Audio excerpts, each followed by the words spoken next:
உரிமை கோருவதற்கு என்ன ஆதாரம் இருக்கு என மக்கள் மாவட்ட அதிகாரிகளிடம் கேட்கும்போது திடுக்கிடும் தகவல் கிடைத்துள்ளது. அதுவும் முன்னுக்கு முரணான தகவல். அது என்னவென்று முகம் பெயர் காட்ட விரும்பாத பாதிக்கப்பட்ட நபர் சொல்வதை நீங்களே கேளுங்கள். கிட்டத்தட்ட 1906 நாங்கள் ஆவணங்கள் எல்லாமே கேட்டிருந்தாங்க. நாங்களும் எடுத்து கொடுத்தோம். 1906 ஆவணங்கள் பார்த்தீங்கன்னா எந்த ஒரு இடத்துலையும் வக்புன்ற நிலைமை எதுவுமே வரலை. அந்த ரெக்கார்டின் அடிப்படையில் தலைமைச் செயலகத்துக்கு அனுப்புனாங்க. எங்களை என்கொயரி பண்ண மாதிரி வக்பு போர்ட்லேயும் சில டைமில் நாங்கள் இருக்கும்போதே இருந்தாங்க.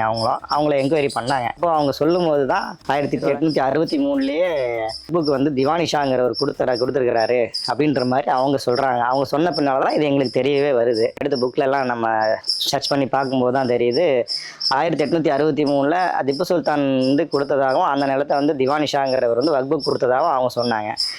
திப்பு சுல்தான்றவரே உயிரோடே இல்லை.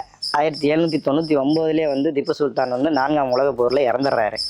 இறந்துட்டு அவருடைய சொத்துக்கள் எல்லாமே பிரிட்டிஷ் அரசாங்கம் பறிமுதல் பண்ணிவிட்டு 1806 அந்த அரசாங்கம் இது பண்ணிவிட்டு பறிமுதல் பண்ணிவிட்டு அவரோட மகனான பதேதரையும் கொண்டு போய் வேலூர் சிறையில் அடைச்சிடுறாங்க.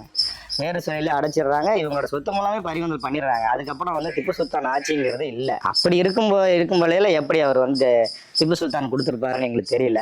ஆனால் அவங்க ஆவணம் இருக்குன்னாங்க. அது எந்த அலையில் உண்மைன்னு எங்களுக்கு தெரியல. அந்த தொடர்ச்சியாக நாங்கள் என்ன பண்ணுறோம்னா ஒவ்வொரு இதில் எடுக்கும்போது 1967 பார்த்தீங்கன்னா அகமது கான்கிறவருக்கு பட்டை போட்டு இந்த மொத்தம் 65 ஏக்கரா செட்டிக்கரையில் இங்கே ராஜாப்பேட்டையில் கான் காலனி அலைன் கொட்டாய் கொட்டாய் மேடு இதெல்லாம் பார்த்தீங்கன்னா ஒரு 65 ஏக்கரா நிப்பாட்டி வச்சுருக்காங்க.